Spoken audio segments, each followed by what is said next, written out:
Section 1. You will hear a man talking to the customer services manager of a bank. First, you have some time to look at questions 1 to 5.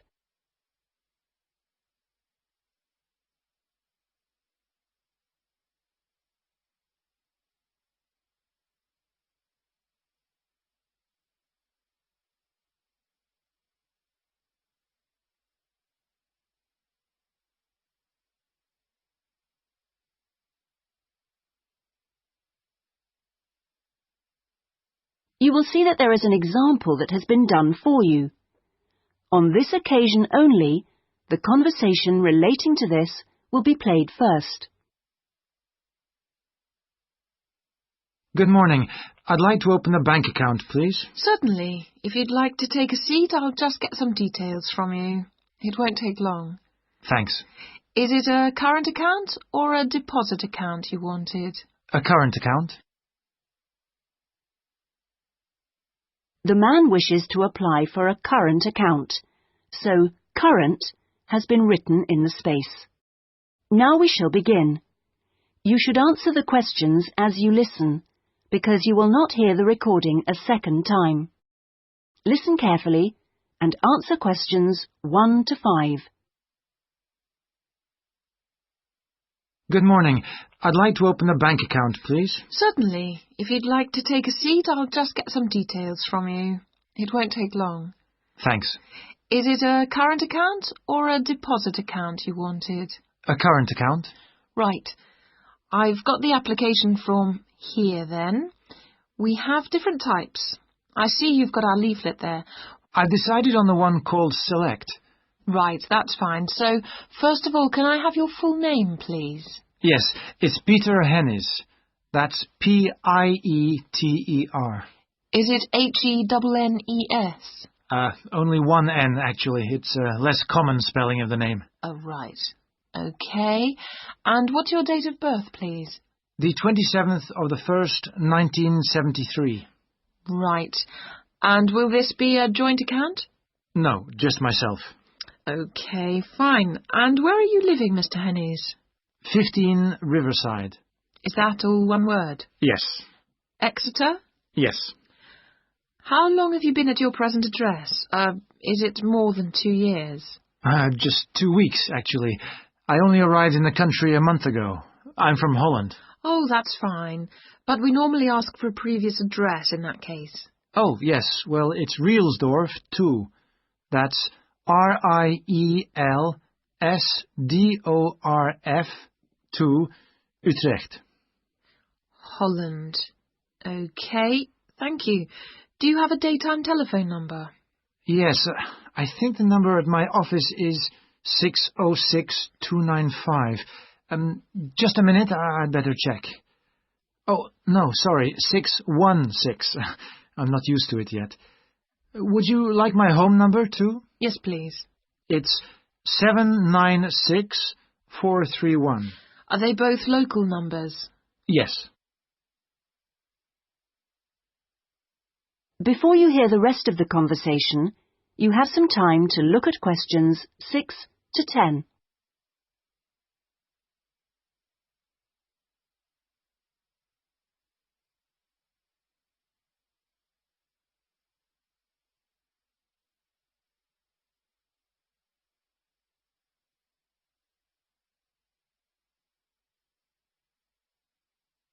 Now listen and answer questions 6 to 10.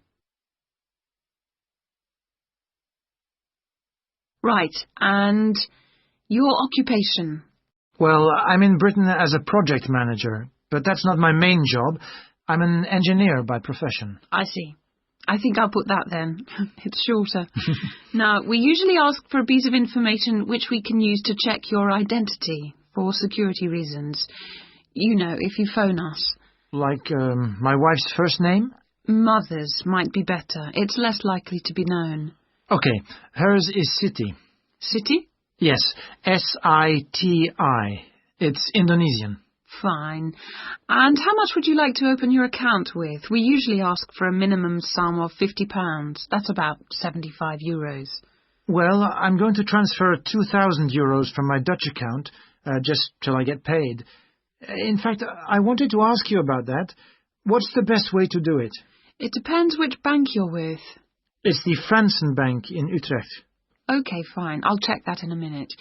If we have links with them, we can do a direct transfer, but it's not a big problem either way. Let's see. How often would you like to receive statements? I haven't really thought. What's the usual thing? It's up to you. Some people like them weekly. Oh, no, that's too often. Can I have them sent once a month? Yes, that's fine. Is there anything else? I was thinking of registering for your internet service at some stage. Oh, yes. Would you like me to send you information about that? Please, yes. And would you like to receive information about the bank's other services? Insurance, loans, anything like that? I don't think so, thanks. That's okay then. And one last thing. If you agree... That is the end of section 1. You now have half a minute to check your answers.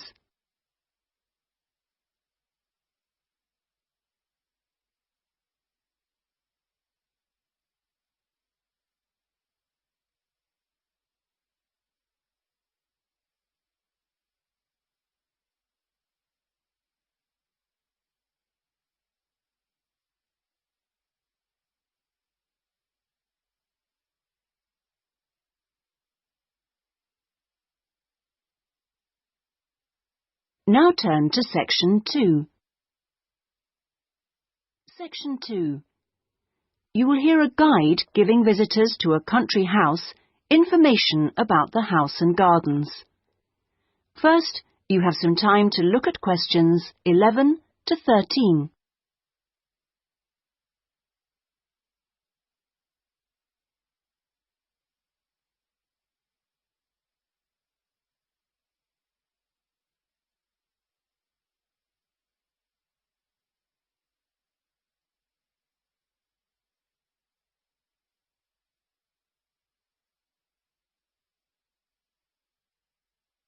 Now listen carefully and answer questions 11 to 13. Welcome, everybody, to the lovely house and gardens of Rosewood, once the home of the famous writer Sebastian George. He bought the house in 1902, although he had first seen it 2 years earlier. At that time, the owners let it out to a tenant because George was too slow making up his mind to buy it. When it came back on the market, there was no hesitation, and he bought it immediately, for £9,300, even though the house had no bathroom, no running water upstairs, and no electricity. When he came here, he'd been married for 10 years. During that time, he'd become one of the most famous writers in the English-speaking world. His professional success was enormous, but his personal life wasn't as successful. He was no longer on speaking terms with his brother and had been devastated by the death at the age of 7 of his elder daughter, Josephine. Moving to Rosewood allowed the family to start a new life. George regarded Rosewood as a pure example of a traditional country house of this part of England and did some of his most successful writing here. The house and its grounds became the family haven and their escape to privacy and quiet. The walls and the mullioned windows were built of the local sandstone. The tiles on the roofs and the bricks of the chimney stack were baked from local clay, and the wooden structures inside came from oak trees which grow around here. Before you hear the rest of the talk, you have some time to look at questions 14 to 20.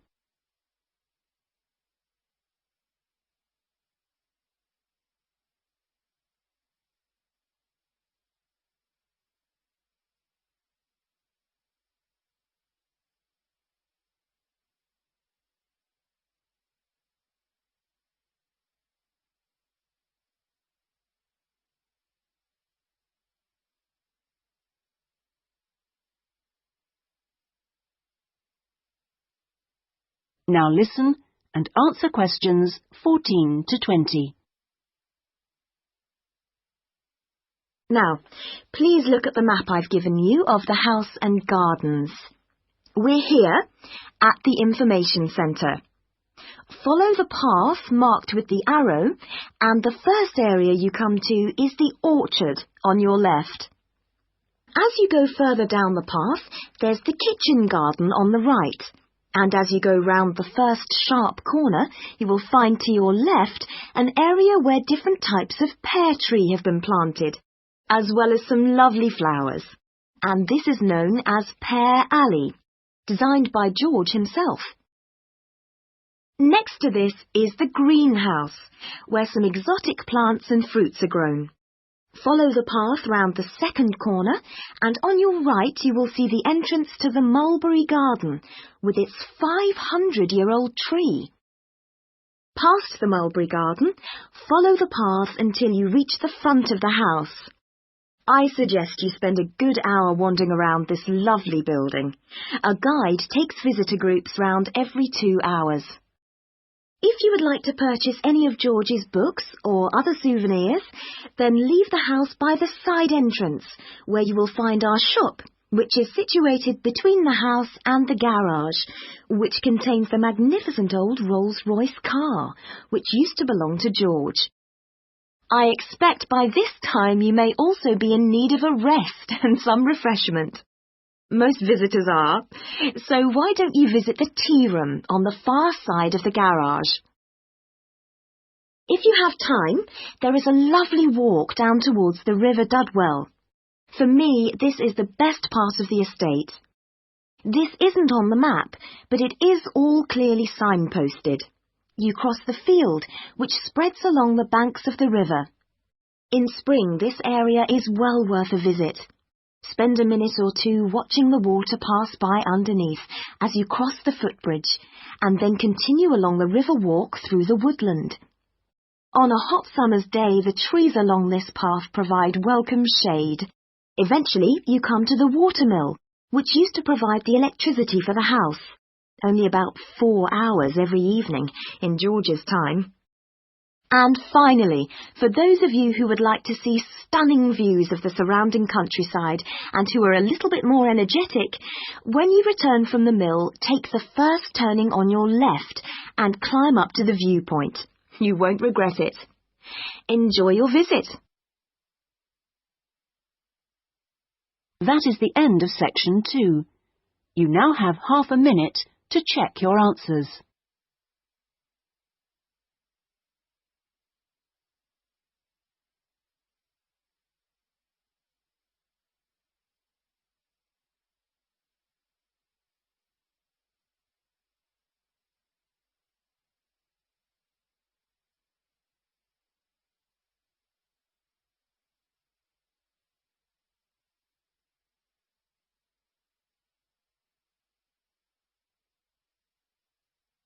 Now turn to section 3. Section 3. You will hear 2 students, Jack and Lucy, discussing a marketing assignment they are working on together. First, you have some time to look at questions 21 to 24.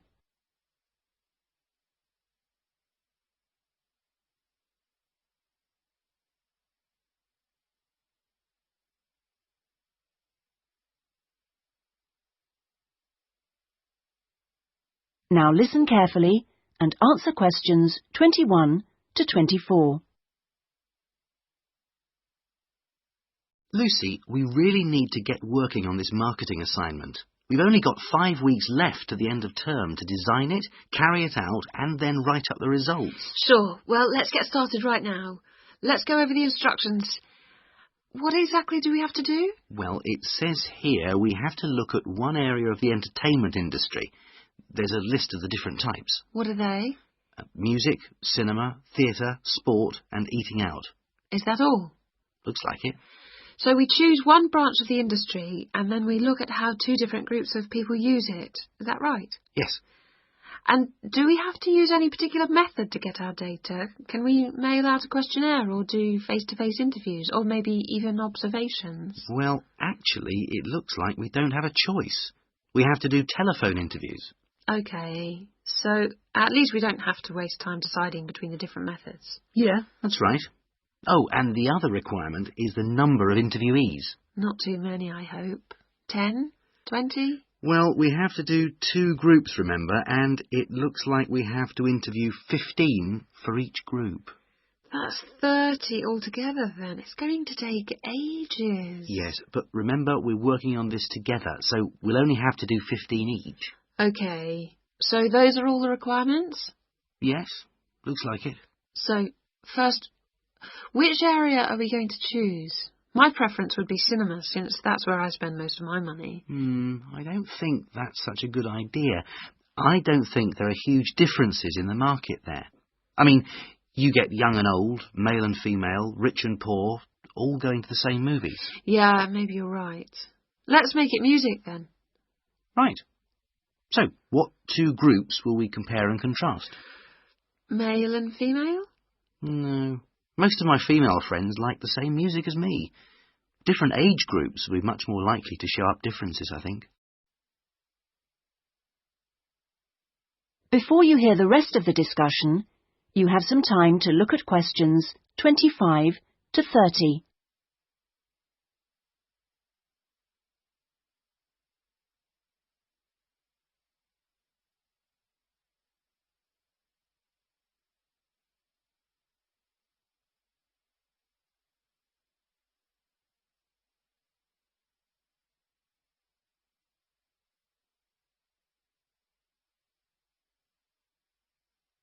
Now listen and answer questions 25 to 30. Yeah, I suppose you're right again. I'll take some notes, shall I? So, age groups. Well, what do you think? Maybe 25 or under for one group and 45 or over for the other group? That should show up differences. Right. OK, next. How about the kind of music they like? Let's give them some choices and then we can just tick boxes. OK, let's have pop, jazz, folk, easy listening. What else? Well, we should include classical. Some people like it, you know. OK, and then we should have how they listen to music. The medium. Right, let's include radio, CD, and then I guess there's TV. What about concerts? You know, in pubs and halls. Oh yeah, we should include live music, of course. OK, we're on a roll now. Next point could be about where they actually get their music. You mean, like, do they buy it in music shops or department stores? Yes, or download it from the internet. Right. That could be for recorded music. Then we need another section for live music. Where do they go for that? OK, let's say disco, pub, club, concert hall. Or opera house. And I guess we should include karaoke bars. Not many of them in this city. OK, we'll leave that out then. So what's left to do? That's it. Well, now we can make a timescale for doing it. That is the end of section 3. You now have half a minute to check your answers.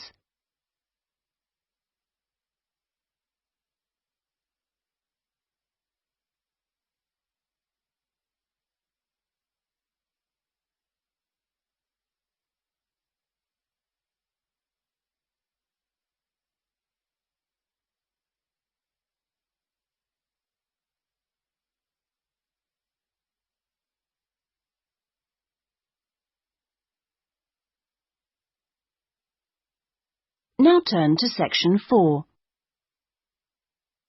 Section 4. You will hear a lecturer talking about farming in ancient Ireland. First, you have some time to look at questions 31 to 40.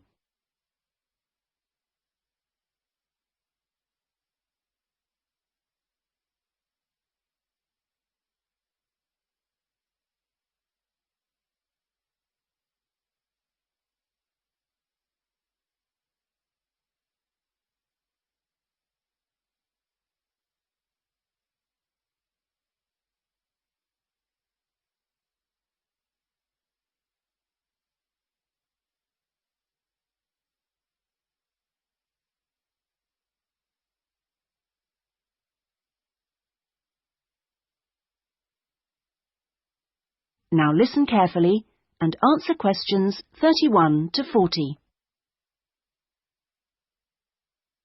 Good morning, everyone. Last week we were looking at the hunter-gatherers in Ireland, across the Irish Sea from England. Today we're going to move on to the period between 4,000 and 6,000 years ago, known as the Neolithic period, which is when a total farming economy was introduced in Ireland. Now, there are several hypotheses about the origins of the first Neolithic settlers in Ireland, but most of these contain problems. For instance, there are considerable archaeological difficulties about the theory that they came from England. The evidence doesn't really add up. But there are even greater practical problems about the theory that they came directly from continental Europe. For one thing, it's not clear just how sufficient numbers of men and women could have been transported to Ireland to establish a viable population. As you know, the hunter-gatherer economy which existed beforehand was based on small, scattered groups. The farming economy would almost certainly have required much larger communities to do all the work needed to plant and tend sufficient crops to sustain them through the year. The early farmers kept various animals, including cattle and sheep. There's also evidence of pigs, but it is possible that these could have been descended from the native wild species. Now, we know from modern farming that if the level of breeding stock falls below about 300 females, the future of the species locally is at risk. So we must assume that from the beginnings of Neolithic farming, the number of breeding sheep would have considerably exceeded 300, and the national cattle herd must have been of a similar size. The question is how these were brought to the area and where they came from. It's usually suggested that the Neolithic settlers used skin-covered boats to transport livestock, but this method would have severely restricted the range of the colonizing fleets. The sheer volume of animal transport necessary means it's unlikely that this livestock could have been brought from anywhere further than England. What about crops? Well, two main cereal crops were introduced to Ireland during this time, wheat and barley, both in several varieties. The main evidence for their presence consists of impressions on pottery, where a cereal grain accidentally became embedded in the surface of a pot before it was fired. The grain itself was destroyed by the firing, but it left an impression on the pot which could be studied and identified by botanists.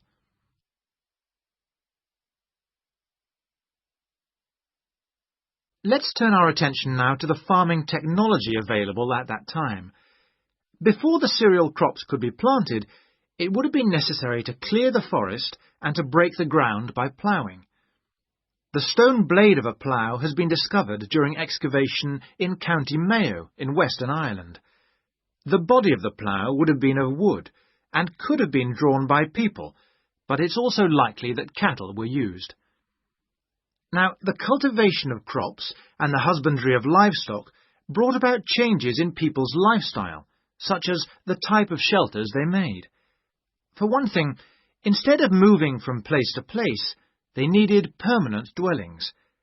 The stone axes used to chop down trees to make these dwellings were far superior to any that the Stone Age hunter-gatherers used. To make the axes, sources of suitable stone had to be found and systematically exploited. These so-called axe factories were really quarries rather than factories, as the manufacture of the axes wasn't regularly performed on the quarry site. However, after the axe had been chipped into shape, they needed water and sand for grinding and polishing, so a high mountainside wouldn't have been an appropriate place for this. So this final stage of the manufacture must have been carried out close to water, and sure enough, there's ample evidence of this at coastal sites. Now, it's clear that these Neolithic axes were transported all over Ireland, as well as to Scotland and the south of England. It's not really surprising that axes from axe factories in England have also been found in Ireland. At the very least, this indicates that there was a link between the two islands during that period. One of the most useful innovations of the colonizers was pottery making, which was quite unknown to Irish hunter-gatherers. The pottery was probably made by shaping clay into a ball with the hand, and then hollowing it until the walls were the right thickness. After firing, the outside was often polished. This would have helped the pots to retain water, as they weren't glazed. Now, we know that the clay used usually came from local sources, which suggests that manufacture was on a fairly small scale, even though thousands of fragments are usually found at Neolithic sites. In the course of time, decoration began to appear. At first, this looked like a series of stitches and was just around the tops of the pots. This could have been an imitation of earlier vessels, which were made of leather sewn onto wood. Then, eventually, pots with decoration all over became much more That is the end of section 4. You now have half a minute to check your answers.